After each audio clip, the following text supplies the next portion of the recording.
Okay, you always wanted to know the name, the story, the beginning of why this podcast is called High Femme and who High Femme is. It sounded like way more intimidating than I meant to be, but okay. So, first, DLDR. One time I went to this like art market and there was this sign. It was two hands and it was pink, and in between the two hands it said High Femme, and there's a weed leaf in it. And I was dumb, like, how am I gonna hide it when my mom misses me? And I'm not kidding. I'm not kidding for that. And then I really liked it. And then I moved out of my ex's place. And one day I was hanging out with him and this girl I was seeing, and I was just like, you know what? You can have it, because we both really liked smoking weed and being gay. And for me, it's just like someone's like, oh, you're so high femme. Like someone who's like uber feminine. Get it? It's joke. Aren't jokes funnier if you explain them? But that's kind of it. Kind of stole the name from a print I found. Gave it to a girl I liked. Gave my ex the middle finger. And then she made a dress, actually. Yeah, it's called High Femme, which has this stitch on the lips, and in the bucket says High, and then it says Femme, and then there's a mouth of a joint, and it's so cool. Look, it's just art coming from after art, all this art. And it could be like, because I'm really into collaging and stuff. Sort of like, and a lot of collaging is iterative work. And we could go on forever on another Wikipedia trip. Okay, part of me has to say that, like I said, because collaging is so big for me. One time, I went to see this exhibition. It was called Group Therapy, and it was at this museum where the entry is always free, and it was like the most amazing exhibit. And I just remember looking at mirror pictures and all these overlays, and that's kind of what started my love of collaging and zines. Okay, and the thing is, a collage is a iterative work, and think of like hip hop or a song that mixes like maybe newscasts in the background. If any homie wants to use part of this podcast in a song, maybe I will. But like mixing and stuff like that. And I'm not sure if we can do that anymore, because copyright keeps changing so much over the years. Because Disney's evil, and it can be seen a lot, especially on like YouTube,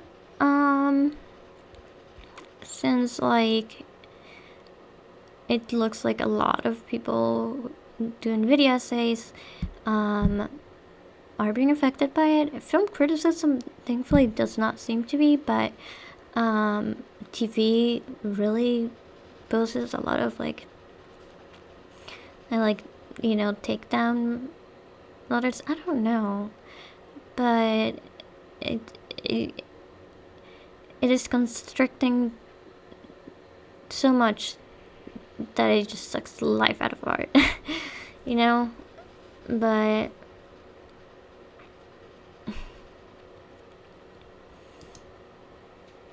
I don't know. Then I guess the one person to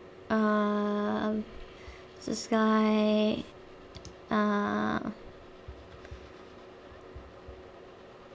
Jeff Koons. I don't know. Oh, look,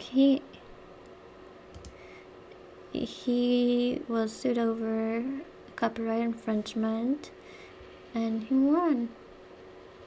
Well, international.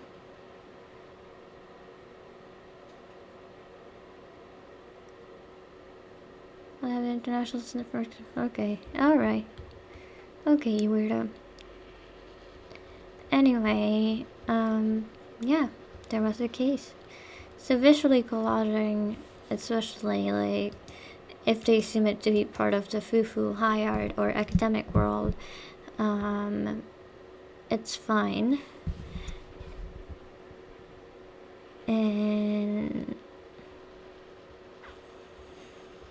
But I don't know with other stuff, visually as well. What can you do? But then I guess this is where like fair, like fair use or common. What's the other one? Like copyright, like common copyright. I don't know. I mean, oh my god. At least you'll never be as embarrassing as that dude trying to sell you on getting an NFT. Oh my god, that's what's truly a nightmare and should be detested. So, but after defending my stealing of work, I mean, I'm sure she's not the first person to make this connection. I actually tried to argue with someone that the weed and being gay are definitely connected. That it's like a cultural thing. It's like, gay people walk too fast. I mean, like, I walk very slow. So I was trying to think of like visual politics in my signifiers, like, having dyed hair, which I've had in a while, but also I kind of see that it's like my arc as a never grown up social justice warrior, but it's also lavender now. I have a denim jacket, of course I do. I was a drama kid. Yeah. God. That's it. Okay, I heard bisexual girls are obsessed with charging their phones. I don't know why, but that is kind of true. That I think that there is a community of weed and the sapphic community. I just think there is. So that is it all fits together now. You see?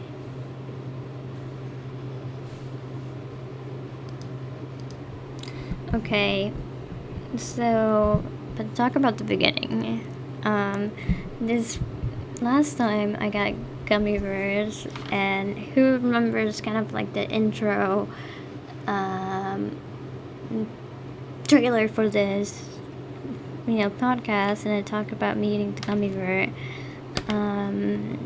So I guess that was also my first start as like maybe becoming a stone femme.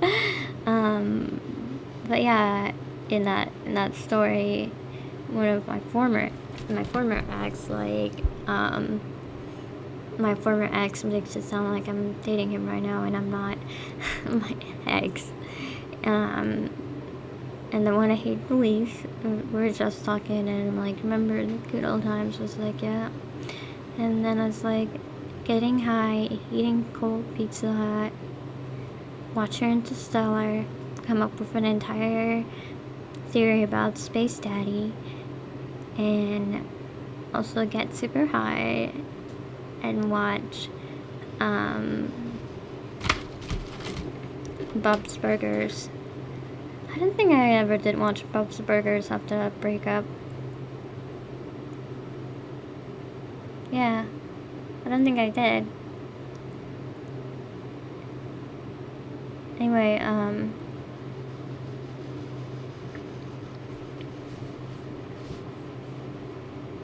yeah, getting high and watching Bob's Burgers is such a good time. I think I did it with another dude too. As friends. You make You make that out to be of whatever you want to make that out to be. But yeah, another friend was this friend named Arlene. And when my ex broke up with me in kind of a really shitty way, like on my birthday, and she still the least hit it on. Yeah, that's a low bar, friends. That's a low bar. Don't let yourself get to that bar. Just kidding, telling you to not let yourself get to that bar. It's victim blaming, and we don't do that here. So, oh yeah, the gummy bears. They're gummy bombs. I don't know what's gonna happen if they someone out there like just catches it. Like Spotify is gonna be like, we really care about content moderation now, and they're snagged me. They're pretty good.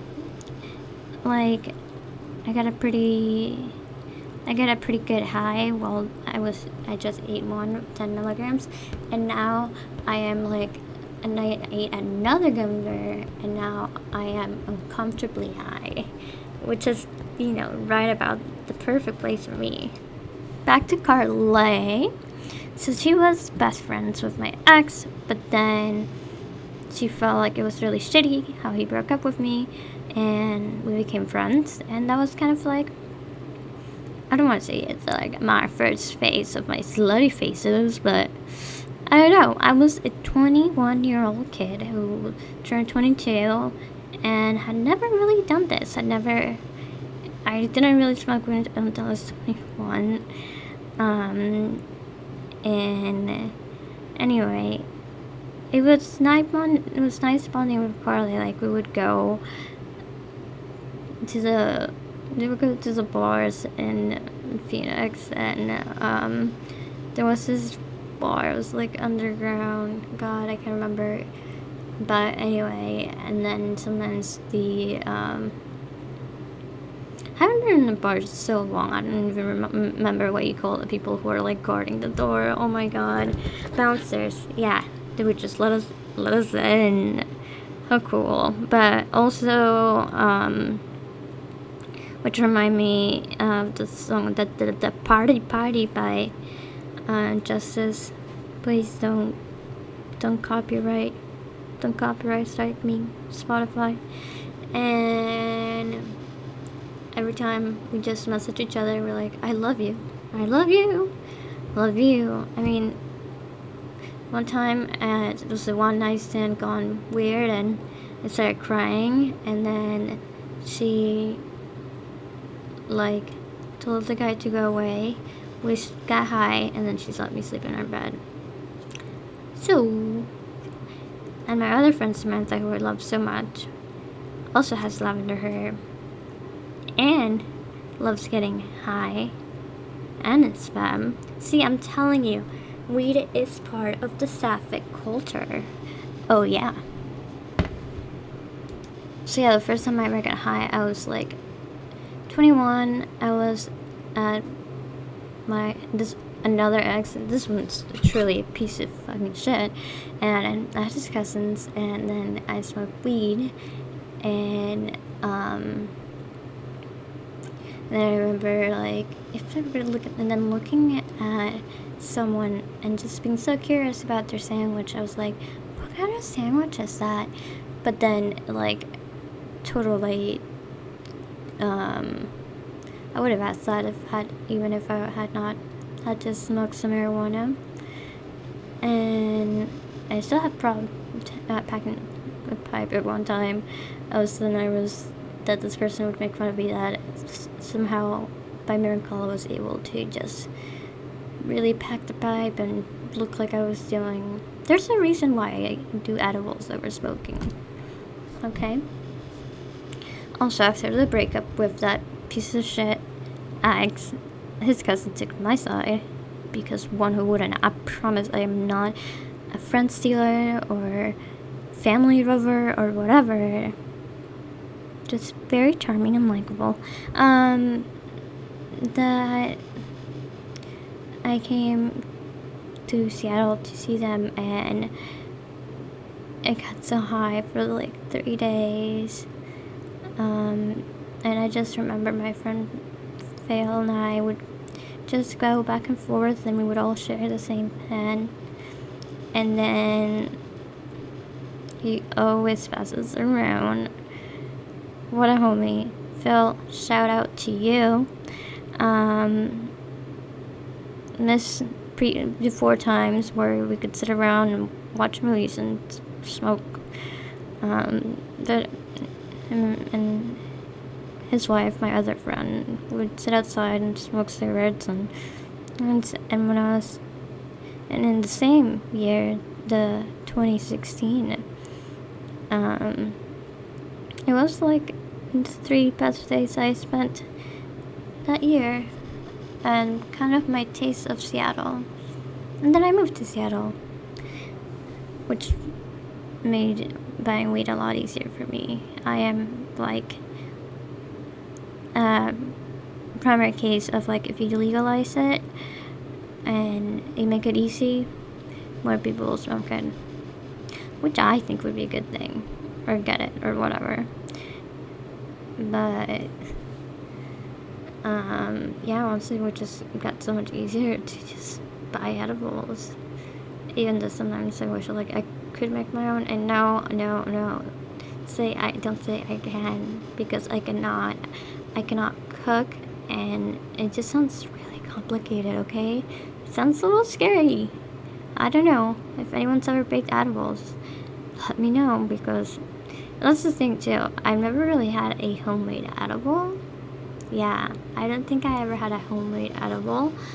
And one of the highest edibles I've ever gotten was like from Vancouver, BC, where there was this like gray market for marijuana, where it wasn't like legal, but it was legal. Like there were stores that were selling it that they weren't supposed to be selling it, and you had to go to the government store, which looked like an Apple store. Anyway, so then I found this, like a 300 milligram edible, and I don't remember the trip back to Seattle now, because I thought it wouldn't be that bad, because I had also gotten gummies before, and I was like, man, I felt like I was ripped off because I didn't feel that high. And then I took the 300 milligram one, and I was like, oh my god. Thankfully I made it back. Gummies can be such a powerful way to deliver THC, but sometimes you gotta be careful. Or sometimes you'll be in Vancouver and get ripped off and you feel like you just got like bag of candy or something. But there you have it. That is the genesis of High Femme.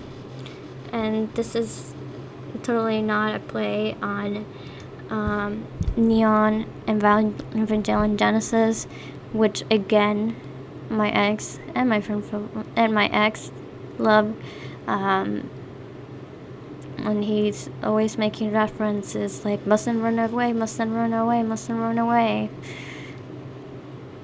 gonna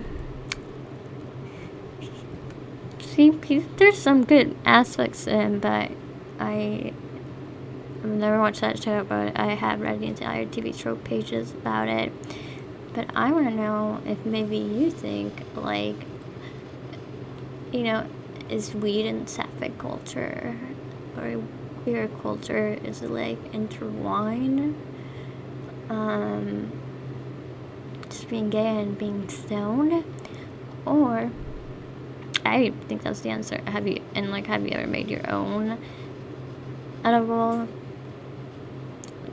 Like, in the before times, again, pre-COVID times, or if you were watching Degrassi like me, and I can't remember who got kicked out of university for making a brownie. Like, people would make, brownies and stuff, and again, I never had that experience. Tell me if you have had that experience. Thank you, and goodbye for now. High Femme.